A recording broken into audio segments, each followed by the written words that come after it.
What's up, everybody? Welcome back to the Big Bearded Cook. I'm Marcus Hilt. Today we're doing baby back ribs. We're gonna get it seasoned with a simple salt and pepper rub. Get it in some good hickory and cherry smoke. Sauce it at the end. It's gonna taste like heaven. Let's get started. All right, so let's get started. I got about a 4-pound slab of baby back ribs. I just got them from the store. It's got nice marbling in it. We're gonna do this real simple so that everybody at home, if you want to follow the recipe, you can. So what I got is some Worcestershire and some I can't believe it's not butter. So I'm gonna flip this over and we're gonna hit it with the Worcestershire first. And what this is gonna do is it's gonna act as a binder, and a binder is simply anything you put on your meat to help whatever rub you're gonna use stick. You can use mustard, you can use I can't believe it's not butter, you can use Worcestershire, whatever floats your boat. All right, now we got that rubbed down. I got an empty shaker here, and I got a tablespoon and a half of coarse black pepper. Do not use ground black pepper. And I got a tablespoon of kosher salt. Get that there. And all we're gonna do is shake this up, get it nice and combined. The reason why we use less salt to pepper is because it's really easy to over salt ribs. They're so small. It's not like a pork butt or a brisket or anything like that. So we don't want to over salt these. And all we're gonna do is start on the back side. That's it. Simple. Press it in. We're gonna flip it over and repeat on the other side. Same thing. A little Worcestershire. I can't believe it's not butter.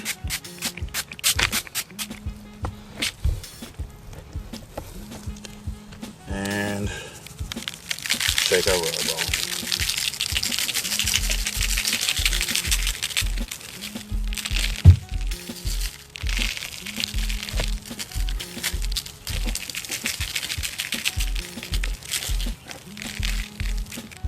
Make sure we get this side right here. And that's it. Real simple. So let me get these taken over to the grill and I'll bring y'all back. Temped out about 275 degrees. We're getting ready to get these ribs on. For this cook, I got 2 chunks of cherry, 2 small chunks of cherry, and a small chunk of hickory. So I got my ambient temperature probe in. We're gonna lay the thicker side closer towards the fire, and we're gonna bunch them up. Now when you bunch a rib up like that, what it does is it squeezes more meat between the bones, so when you bite into it, you get a meatier bite. Well, you get what I'm trying to say. And that's it. Straighten them up, because how you lay them is how they're gonna cook. And we're not gonna do anything to these ribs for about an hour and 15 minutes. We're gonna come back and we're gonna spritz. I'm gonna show you what I'm gonna spritz it with, which is just a 50-50 mixture of apple cider vinegar and water. So we get these closed up and let it cook. All right, so we've been on for about an hour and 5 minutes. We're gonna hit it with a first spritz. I got a 50-50 blend of water and apple cider vinegar. You know, the one with the mother, 'cause that's the only one we buy. So we're gonna hit these with this first spritz. So you can, first of all, they look amazing, but you can see they're getting dry in this area right here. So what we're gonna do is we're gonna hit them with a spritz, moisten them up.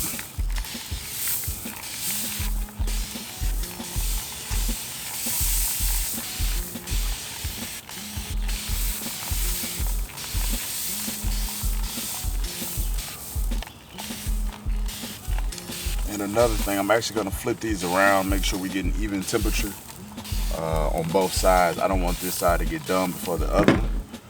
So wear gloves at home, kids, because I'm finna burn the hell out of myself. But move it back. Make sure we get this other side.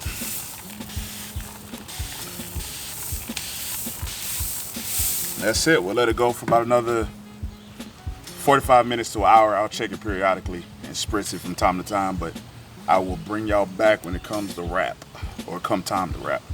All right, so we've been on the grill for about 2 hours. Right at the 2 hour mark, I did come out and spritz them one more time that I didn't show y'all. So we're ready to get them off. We've got them good and smoked. Now it's time to get them tender. So what I got is 2 layers of aluminum foil. We use 2 so that the bones don't poke through the first layer, then we lose all that good heat and moisture. So get these ribs out. Oh man, some of y'all will think this is good enough to eat right now. Look at that.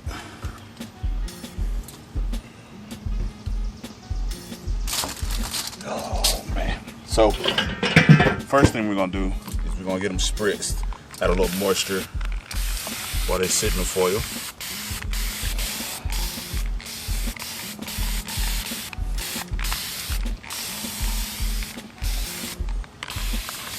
Alright, and there you have it. A nice little foil packet. So I like to use a thermopin to check my ribs, because I like to take them off around 202, 203, 204, somewhere in that area. But if you don't have one at home, an instant read thermometer or a way to check the temperature, I'm going to show you a way so you can know when your ribs are done, when they're tender, the right time to take them off. So we're gonna get these put back on. We'll leave them on maybe about 30-35 minutes, and then we'll start checking them. All right, so we're gonna get these off. Flip out the side. So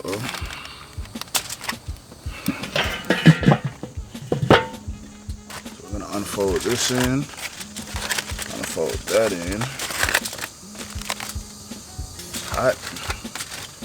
All right, so we'll take the thermopin, and what you want to do is you want to check in between the bones for your target temperature. So we're gonna go right in. Look at that, 206. Not sure if y'all can see that, 207. These are perfect, right where I want them. They also feel tender when I poke through. So now, if you don't have one of these, 2 ways. If you look up here, you look down here, we call this pull back. You see the meat is pulling away from the bones. That's one way to know the ribs are done. The second way is if you take 2 of these bones and you pull, you see how that wants to separate? I'll do it again right here. See how that wants to separate right there? That means those ribs are good and tender. So what I got here is a 50-50 blend of barbecue sauce and a vinegar sauce from Heath Rouse. I'm gonna stir it up.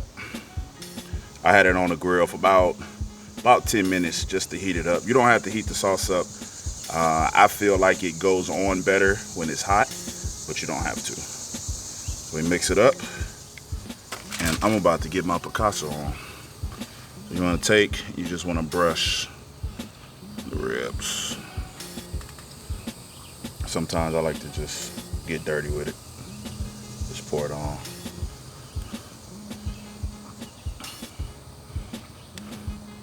Make sure to get the top.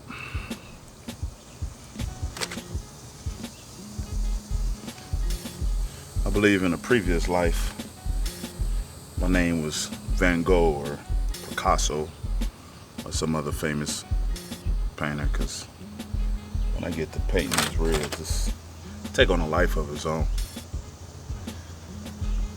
So we got the back side. What I'm gonna do is I'm gonna open the grill back up, and we're gonna take and we're gonna flip back on the grill. Like so. Come back with our sauce.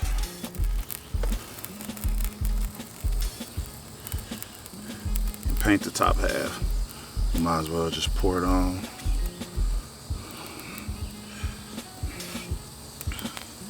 Now we don't want this covered and smothered with barbecue sauce. What we want is a little light glaze. That's why we added the vinegar sauce to it. The vinegar sauce thins down the sauce so that it doesn't clump up and it's not too saucy. Paint this on. Always make sure to get the top.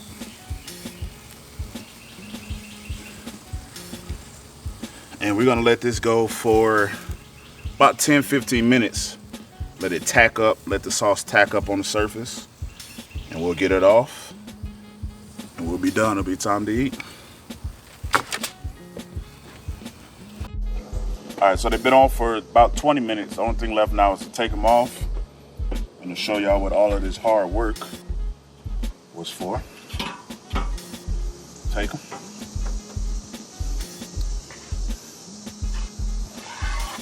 Voila. After about 4 hours, we got a nice rack of baby back ribs. Now what you want to do with these is let them rest for about 15 minutes, let the sauce tack up a little bit more before you bite into them. Outside of that, get ready. All right, everybody, so that's it. If you like what you see, consider giving me a thumbs up. Consider giving me a subscribe. Also, make sure to hit that bell so you know when I'm putting out new videos. I'm gonna try to do videos every other week. So stay tuned. I appreciate everybody for watching. Take care.